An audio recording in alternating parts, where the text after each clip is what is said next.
My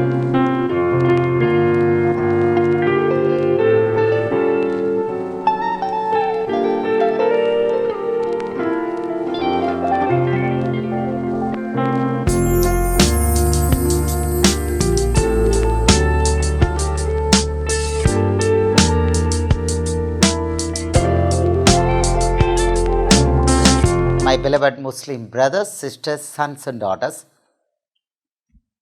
we are going to another important area now. Part 5 of this study. Why the God of Israel was so fond of David. Why? Why he was so fond of David that he chose to come down to the earth in human form to die for him and call himself the son of David. I am the offspring and descendant of David. I am the offspring of David. He has called himself the offspring of David, the root of David. He has called himself the offspring and root of David. Why did he take that extreme level stand of love towards David? We are going to look at that. This is all not there in the Quran. Quran is completely incomplete. It is fraudulent and it is a lie. And every chapter we study here brings forth the truth to you, the light to you, that the religion of Islam and its religious book Quran, they have misled you for years together.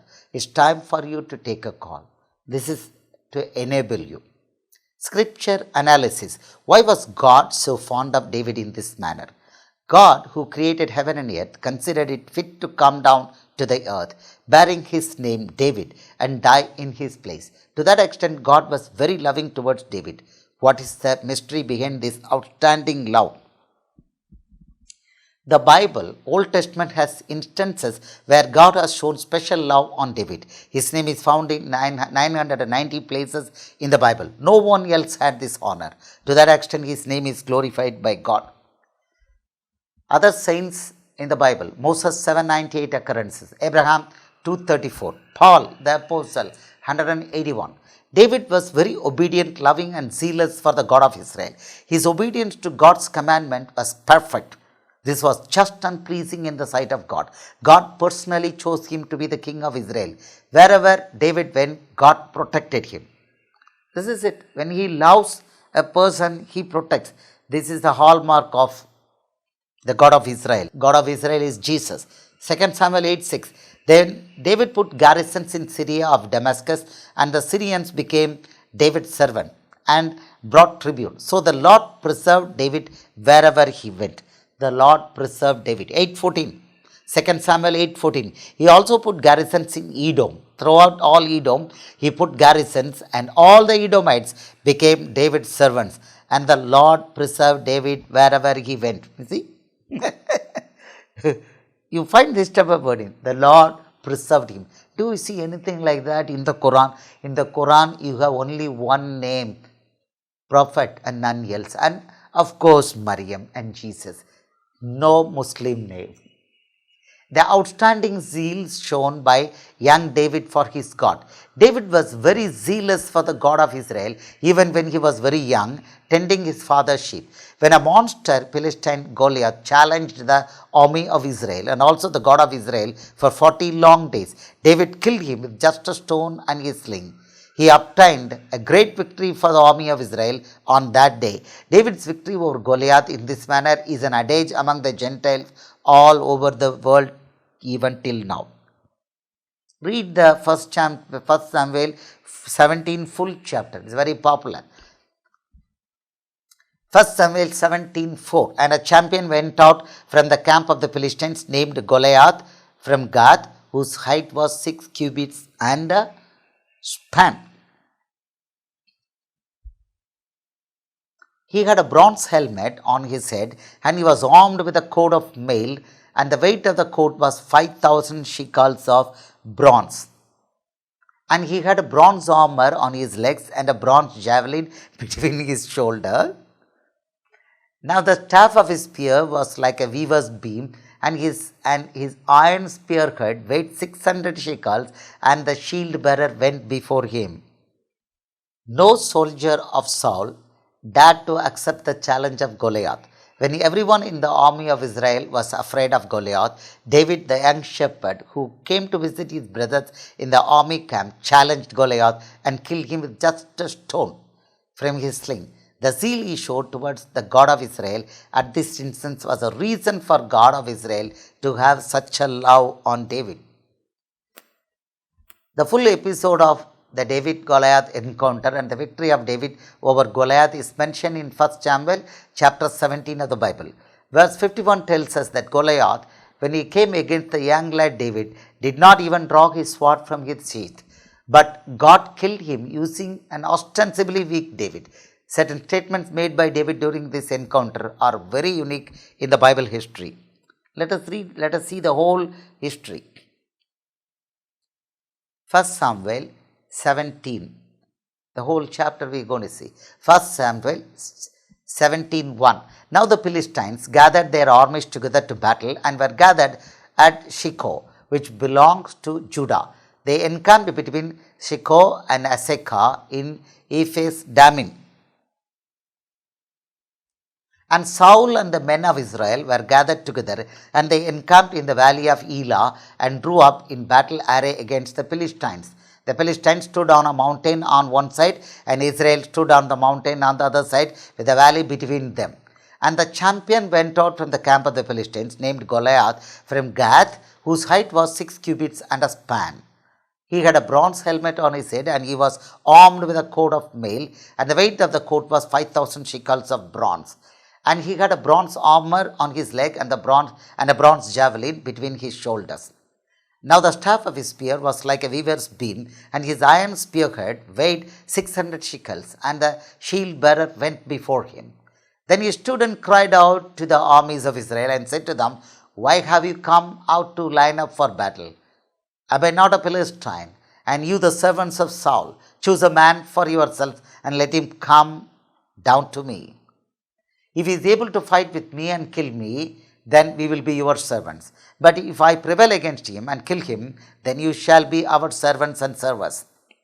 And the Philistines said, "I defy the armies of Israel this day. Give me a man that we may fight together." Then Saul and all Israel heard these words, and the Philistines, they were dismayed and greatly afraid.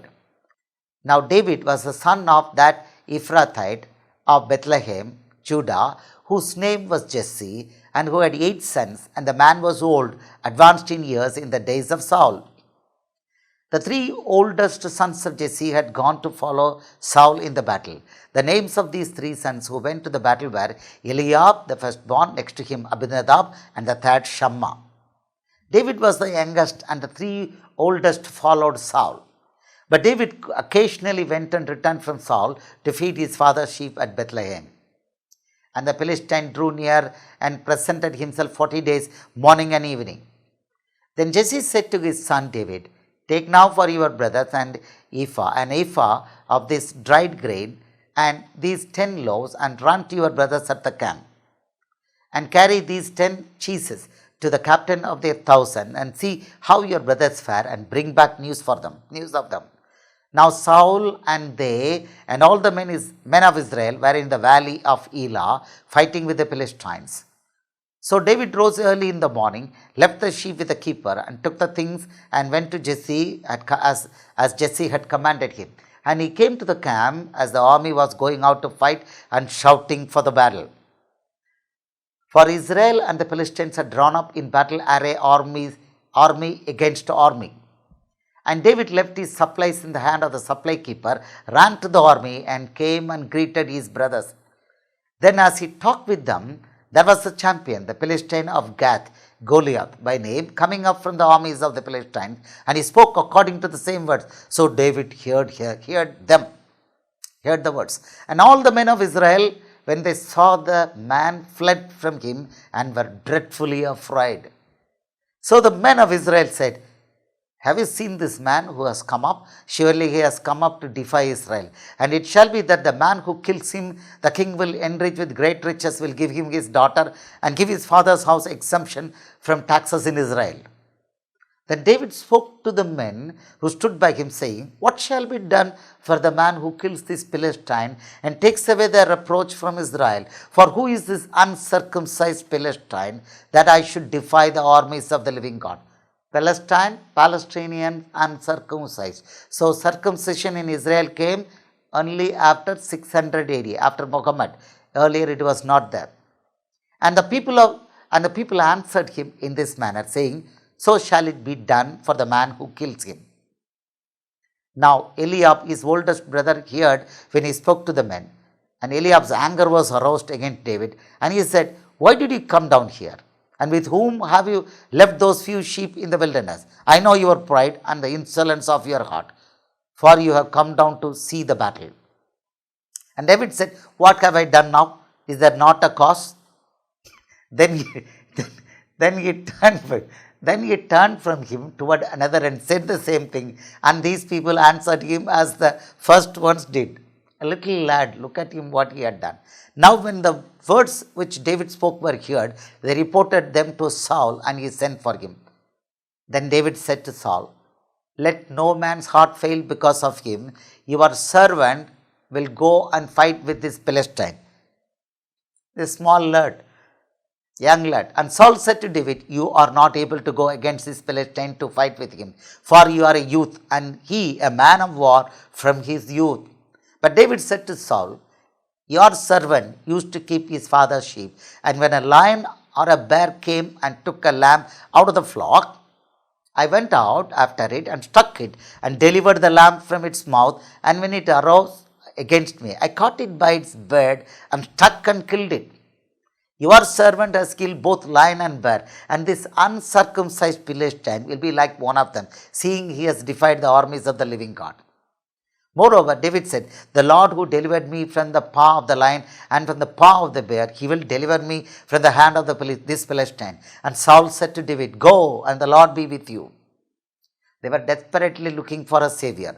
So Saul clothed David with his armor and put a bronze helmet on his head. He also clothed him with a coat of mail.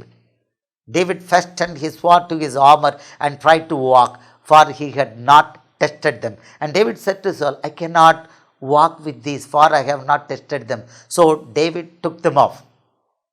Then he took his staff in his hand, a stick, and he chose for himself 5 smooth stones from the brook and put them in a shepherd's bag in a pouch which he had.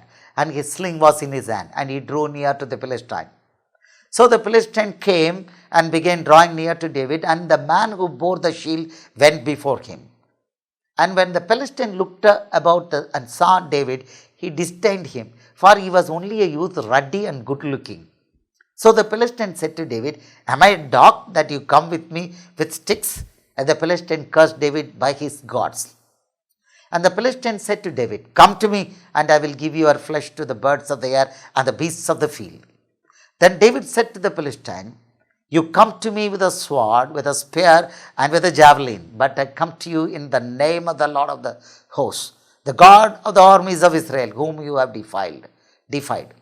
This day the Lord will deliver you into my hand, and I will strike you and take your head from you. And this day I will give the carcasses of the camp of the Philistines to the birds of the air and the wild beasts of the earth, that all the earth may know that there is a God in Israel. He was simply a lad. Then all this assembly shall know that the Lord does not save with sword and spear, but the battle is the Lord's, and he will give you into our hands. So it was when the Philistine arose and came and drew near to meet David, that David hurried and ran toward the army to meet the Philistine. Then David put his hand in his bag and took out a stone, and he slung it and struck the Philistine in his forehead, so that the stone sank into his forehead, and he fell on his face to the earth. So David prevailed over the Philistine with a sling and a stone, and struck the Philistine and killed him. But there was no sword in the hand of David. Therefore David ran and stood over the Philistine, took his sword and drew it out of its sheath, and killed him, and cut off his head with it. And when the Philistines saw that their champion was dead, they fled. He didn't even draw his sword, Goliath. He was so casual. He took it out from the sheath. Now the men of Israel and Judah arose and shouted and pursued the Palestines as far as the entrance of the valley and to the gates of Ekron. And the wounded of the Philistines fell along the wounded of the Philistines fell along the road to Sharim, even as far as Gath and Ekron. Then the children of Israel returned from chasing the Philistines, and they plundered their tents.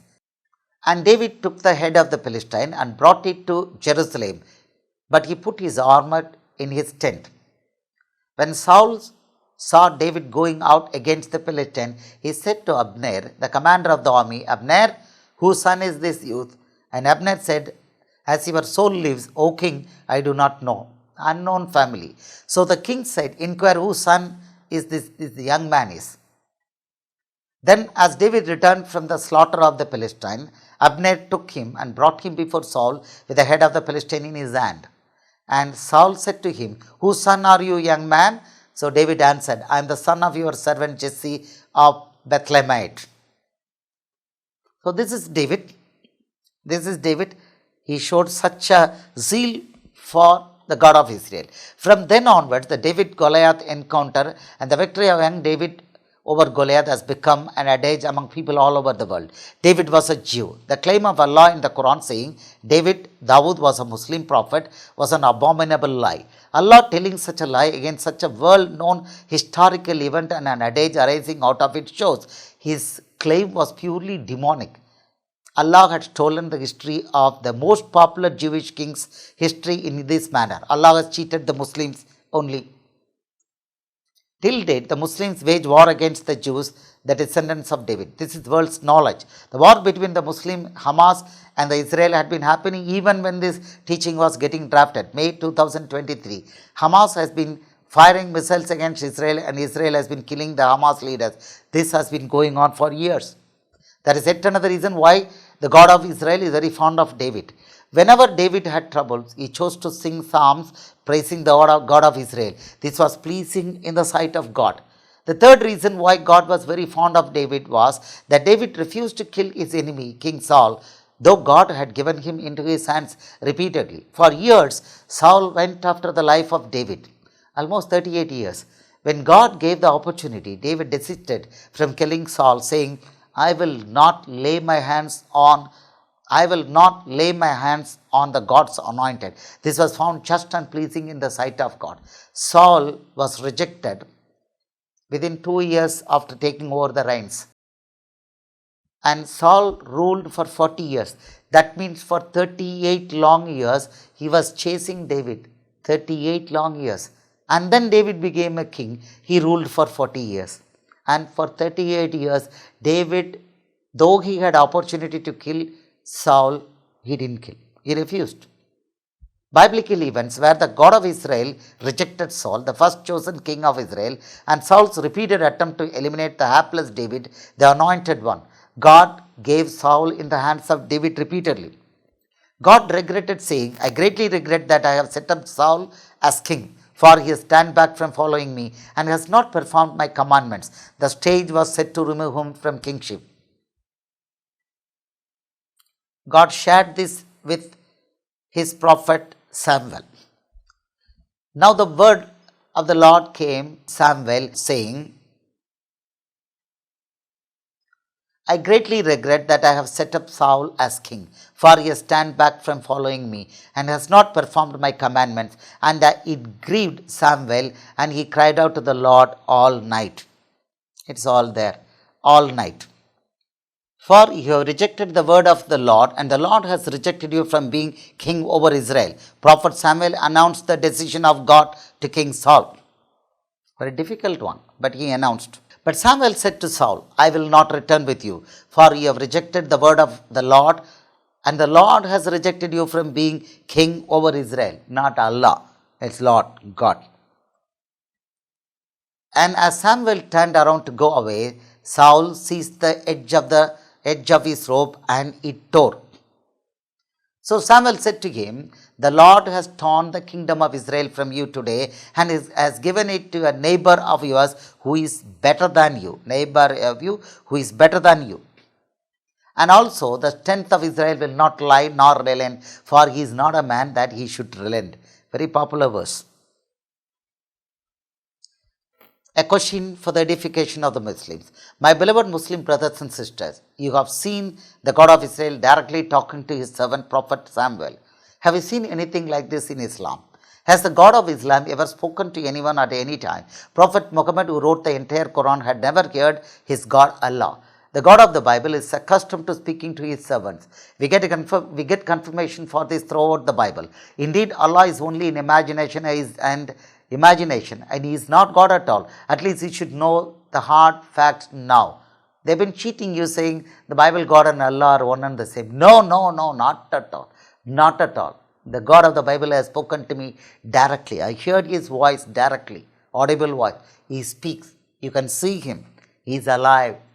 He is the same. When Saul came to know that God had rejected him and he had anointed David as the king of Israel, he was enraged. Saul attempted to kill David quite a number of times, directly and cunningly, but God protected David from his hands. And Saul cast the spear, for he said, I will pin David to the wall. But David escaped his presence twice. Let us see the Saul-David fight. How Saul attempted to kill David but could not. 1 Samuel 18:11. And Saul cast the spear, for he said, I will pin David to the wall. But David escaped his presence twice. Remember, Saul was a king and he was a warrior too. Very difficult to escape, but David escaped. Now Saul was afraid of David because the Lord was with him, but he had deported Saul. He was afraid. He was not able to kill. Therefore, Saul removed him from his presence and made him his captain over 1,000, and he went out and came in before the people. And David behaved wisely in all his ways, and the Lord was with him. Then Saul said, Thus you shall say to David, the king does not desire any dowry, but 100 foreskins of the Philistines, to take vengeance on the king's enemies. But Saul thought to make David fall by the hand of the Philistines. Very cunning plan. Saul made a cunning plan to eliminate David through the hands of the Philistines, Palestinians. 1 Samuel 18:25. Then Saul said, Thus you shall say to David, the king does not desire any dowry, but 100 foreskins of the Philistines, to take vengeance on the king's enemies. But Saul thought to make David fall by the hand of the Philistines. So when his servants told David these words, it pleased David well to become the king's son-in-law. Now the days had not expired. Therefore David arose and went, he and his men, and killed 200 men of the Philistines. And David brought their foreskins, and they gave them in full count to the king, that he might become the king's son-in-law. Then Saul gave him Michal, his daughter, as wife. Foreskins of Philistines, Palestinians, they had no circumcision at that time. So the present circumcision for the Muslims, Sunnat, it was not there earlier. Circumcision was introduced among the Arabs only after Prophet Muhammad came. Thus Saul saw and knew that the Lord was with David, and that Michal, Saul's daughter, loved him. And Saul was still more afraid of David. So Saul became David's enemy continually. King became enemy, but the king could not eliminate him. Edification. This passage gives us insight into the past. During the happening of the above events, during 1000 BC, the Philistines, who are the present-day Palestinians, were uncircumcised. David gave their foreskins only as a gift in lieu of marrying Saul's daughter Michal. All the Gentiles in the Old Testament were uncircumcised except Ishmael, the son of the Egyptian maidservant Hagar. Muslims doing Sunnat circumcision was a later origin, probably after 610 AD. King Saul made yet another attempt to directly kill David. Now the distressing spirit from the Lord came upon Saul, and he sat in his house with his spear in his hand. And David was playing music with his hand. Then Saul sought to pin David to the wall with a spear, but he slipped away from Saul's presence, and he drove the spear into the wall. So David fled and escaped that night. 1 Samuel 19:1. Now Saul spoke to Jonathan his son and to all his servants that they should kill David, but Jonathan, Saul's son, delighted greatly in David. Now the distressing spirit from the Lord came upon Saul as he sat in his house with his spear in his hand, and David was playing music with his hand. Then Saul sought to pin David to the wall with a spear, but he slipped away from Saul's presence, and he drove the spear into the wall. So David fled and escaped that night. Saul also sent messengers to David's house to watch him and to kill him in the morning. And Michal, David's wife, told him, saying, "If you do not save your life tonight, tomorrow you will be killed." So Michal let David down through a window, and he went and fled and escaped. God saved David when Saul and his men neared him to kill him. The supernatural protection of God ensured the safety of David.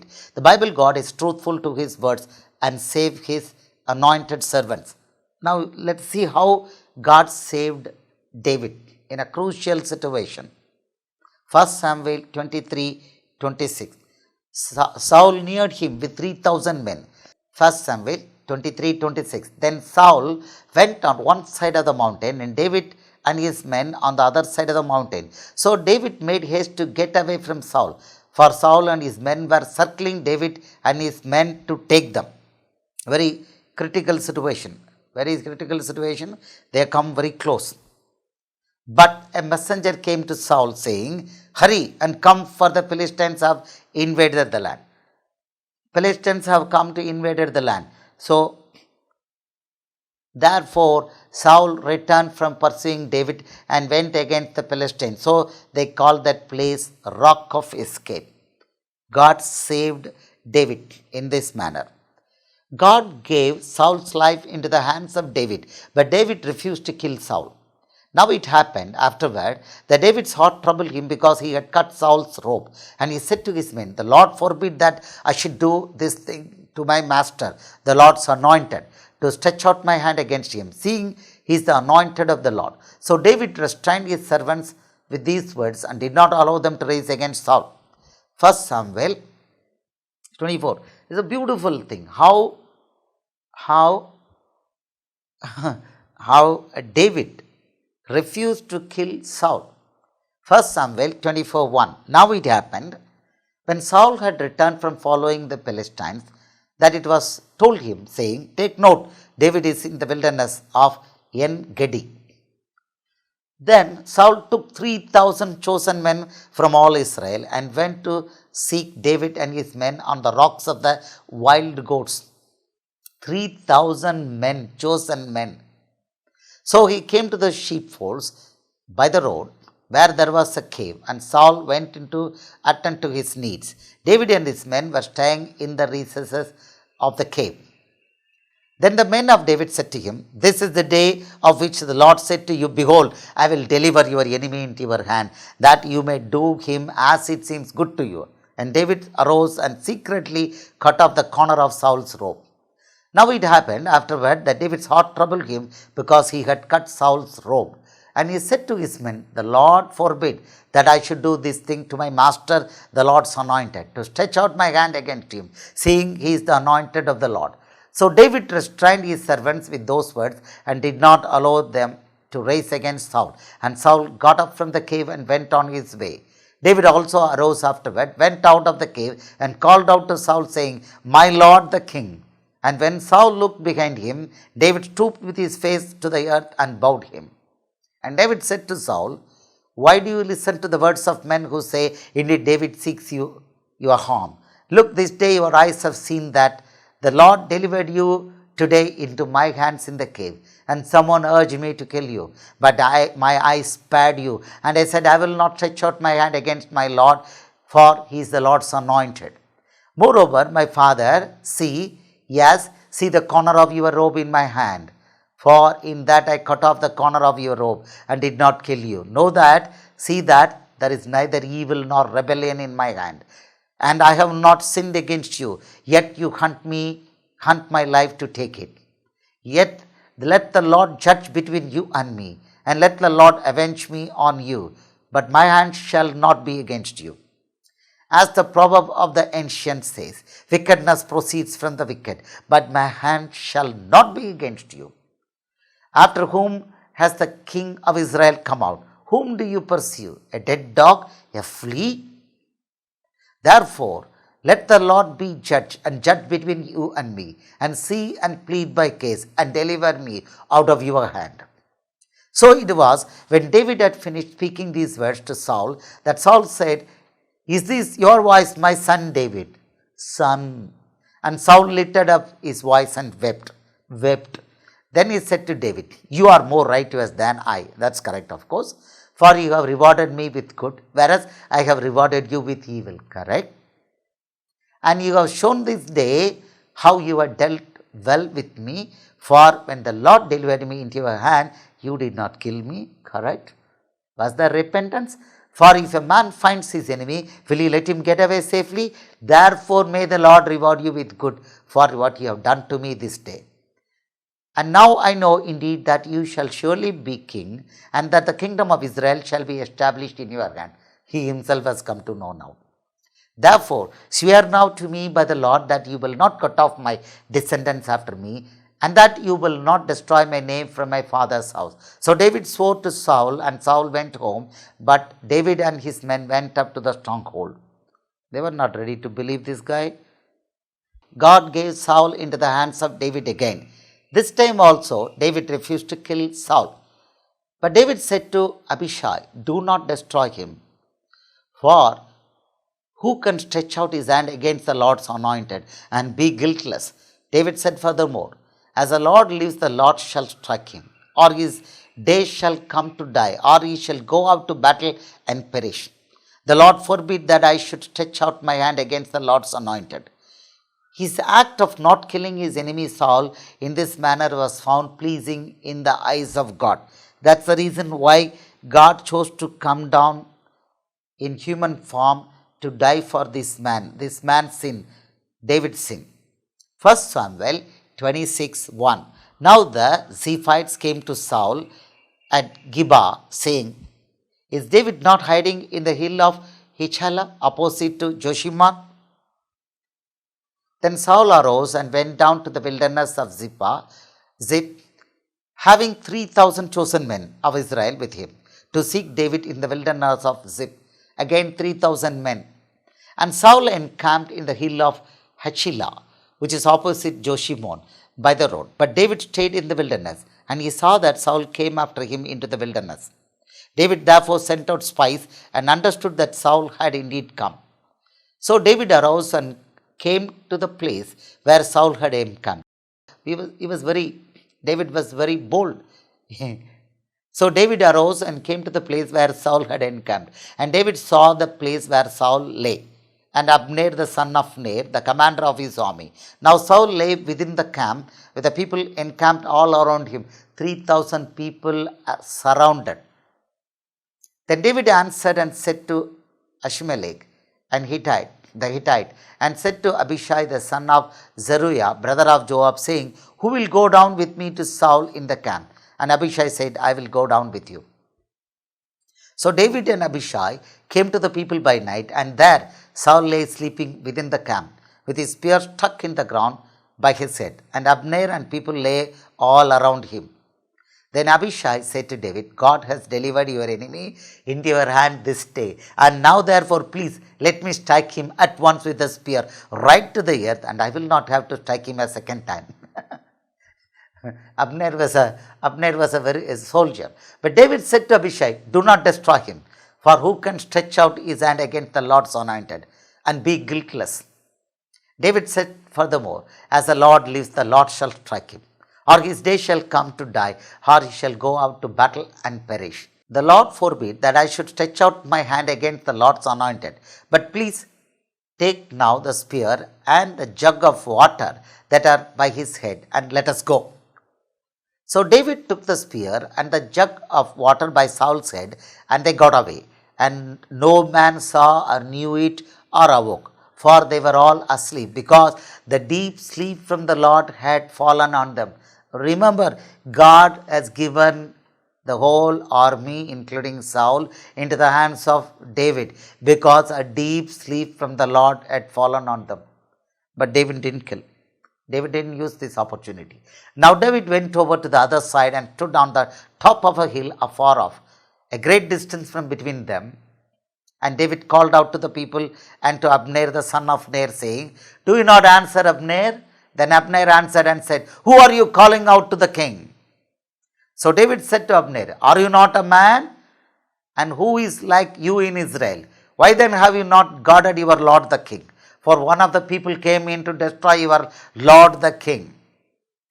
This thing that you have done is not good. As the Lord lives, you deserve to die because you have not guarded your master, the Lord's anointed. And now see where the king's spear is, and the jug of water that was by his head. Then Saul knew David's voice and said, Is that your voice, my son David? David said, It's my voice, my lord, O king. Again, action replay. And he said, Why does my lord thus pursue this servant?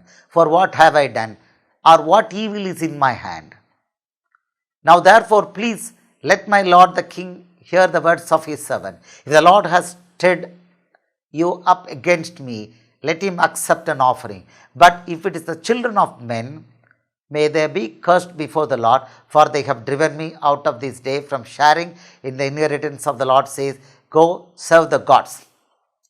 So now do not let my blood fall to the earth before the face of the Lord, for the king of Israel has come out to seek a flea, as when one hunts a partridge in the mountains. Then Saul said, I have sinned. Return, my son David, for I will harm you no more, because my life was precious in your eyes this day. Indeed, I have played the fool and erred exceedingly. And David answered and said, Here is the king's spear. Let one of the young men come over and get it. May the Lord repay every man for his righteousness and his faithfulness. For the Lord delivered you into my hand today, but I would not stretch out my hand against the Lord's anointed. And indeed, as your life was valued much this day in my eyes, so let my life be valued much in the eyes of the Lord, and let him deliver me out of all tribulation. Then Saul said to David, May you be blessed, my son David. You shall both do great things and also still prevail. So David went on his way, and Saul returned to his place. We got so much of history in the Bible. Quran is nothing in front of this history. David inquired of God's will in everything he did. He obeyed God's directions. Next one, why the God of Israel was very fond of him. He always obeyed him. 1 Samuel 37. Then David said to Abiathar, the priest, Ahimelech's son, Please bring the ephod here to me. And Abiathar brought the ephod to David. So David inquired of the Lord, saying, Shall I pursue this troop? Shall I overtake them? And he answered him. And God answered him, Pursue, for you shall surely overtake them, and without fail recover them. Cool. God said, God gave the answer. 1 Samuel 30:18. So David recovered all that the Amalekites had carried away, and David rescued his 2 wives. And nothing of theirs was lacking, either small or great, sons or daughters, spoil or anything which they had taken from them. David recovered all. David recovered all. This is the word. David recovered all. 2 Samuel 1:2-1. It happened after this that David inquired of the Lord, saying, Shall I go up to any of the cities of Judah? And the Lord said to him, Go up. David said, Where shall I go up? And he said, To Hebron. God is answering. God is answering. Go Hebron. Therefore, David inquired of the Lord, and he said, You shall not go up, circle around behind them, and come upon them in front of the mulberry trees. And it shall be, when you hear the sound of the marching of the tops of the mulberry trees, then you shall advance quickly, for then the Lord will go before you to strike the camp of the Philistines. Then David put garrisons in Syria.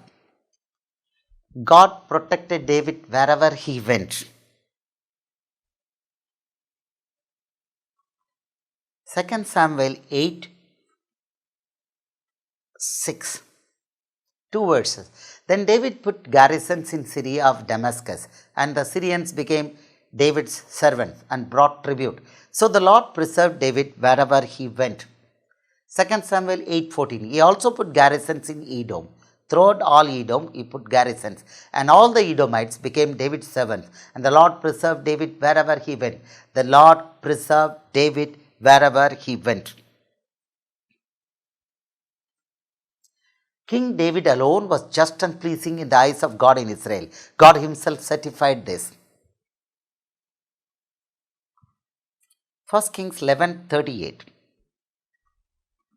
Then it shall be, if you heed all that I command you, walk in my ways, and do what is right in my sight, to keep my statutes and my commandments, as my servant David did, then I will be with you and build for you an enduring house, as I built for David, and will give Israel to you. God gave a promise to a man named Jeroboam like this, but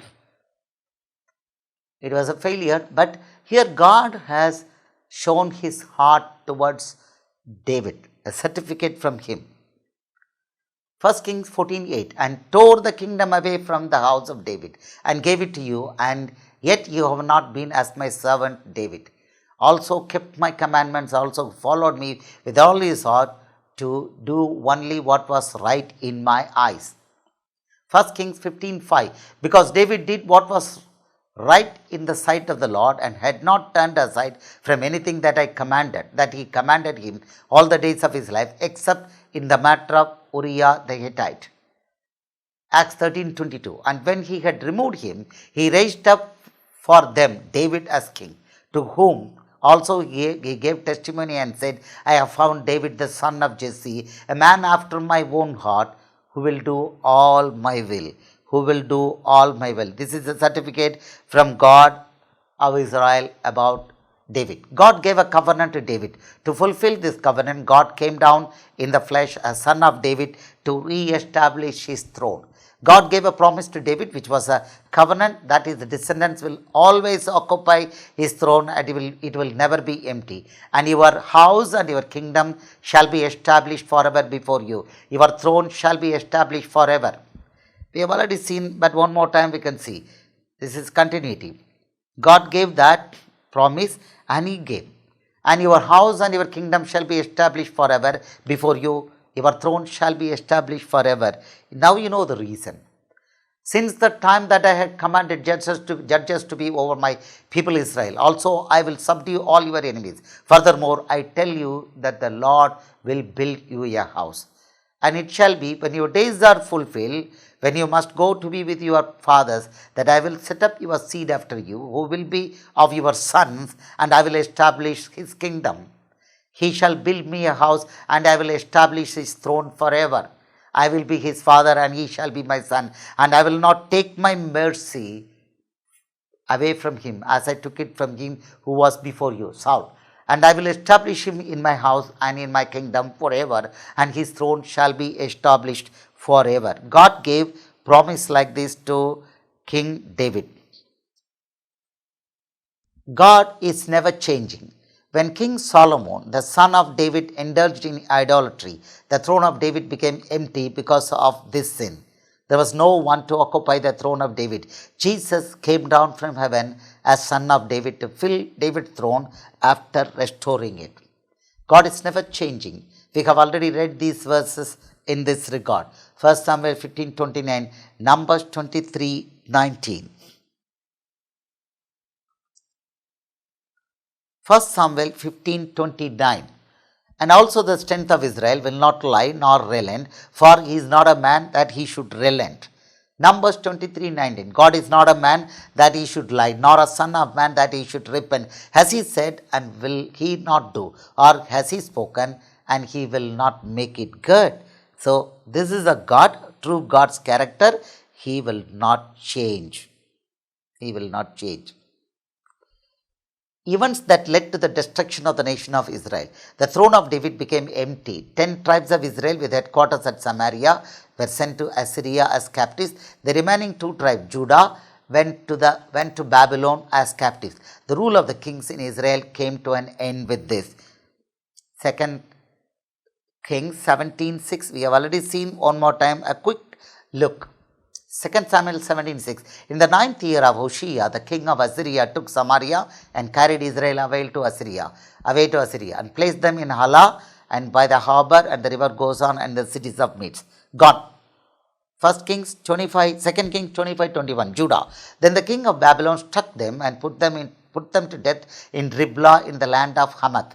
Thus Judah was carried away captive from its own land. So, gone. There was no one to occupy the throne of David. Now, if we read again the prophecy of God through prophet Amos in the year 760 BC, we will be able to discern how Jesus fulfilled this prophecy. Amos 9:11 and 12.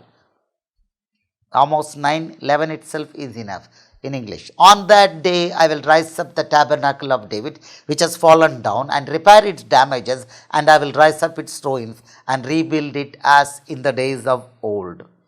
God did that. Jesus came and fulfilled this prophecy.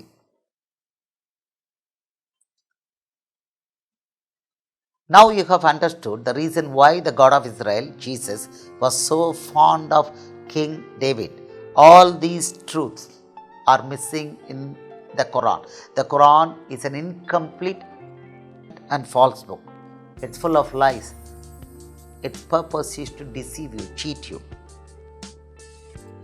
My dear Muslim brothers, sisters, sons and daughters, you heard another round of history about King David. God loved him so much. God loved him so much. And you have seen the reason why God loved him so much. When he was a young lad, he showed so much of zeal. The king and the army of Israel was scared of the monster Philistine, Goliath. But David was unfettered. He stood against that monster person and killed him with a stone and a sling. He had the courage. He had the faith in his God. Went against him and killed him and brought a great victory to Israel. And the words he spoke against Goliath, they were of great importance for God, because he showed so much of faith in God, so much of faith in the God of Israel, and the God of Israel honored him. And subsequently also, David continued to follow the statutes of God. He obeyed him, and he inquired him on every important thing. God answered him, and he was not wicked or arrogant. He was humble and he was kind. Yet he was doing his king's duty. God loved him so much. The only one sin he committed was in the matter of Bathsheba, the wife of Uriah. He killed Uriah to grab her. That was the only sin he committed. God chose to condone that sin, and because he condoned a sin, he came down to the earth as Jesus, the Son of God, and died for King David. This is it. So you heard the next round, full detailed history of how David killed Goliath. In the Quran, there is only one verse. So David killed Goliath. That's all. Jaluth. David killed Jaluth. That's all. Nothing more than that. It's a book. Quran is a book. It has stolen the Bible content. There also he is very lazy. Allah is very lazy. Muhammad is very lazy. They were very lazy. They were too lazy even to copy from the Bible. They could have copied more, but they have copied more in the case of Noah. In the case of David, only 16 verses. And those 16 verses were also stupid verses. You have seen how the Bible describes about David and David's encounter with Goliath, David's encounter with Saul, and how God protected him. Till date, David was the most successful king in Israel, and he ruled when? BC 1100, 3000 years ago. God still has love for him. He is called the Son of David, and he rules Israel as David from heaven. He is the eternal King of Israel. Their King David. To that extent, he loves David. Now you know the history, the true history. What is going to be our response? Do we still want to follow the falsehood that is called Quran, Islam, Prophet Muhammad and Allah? Take a call. This is your time of reckoning. Jesus calls you. He loves you so much. In Jesus' name, I bless you. Amen.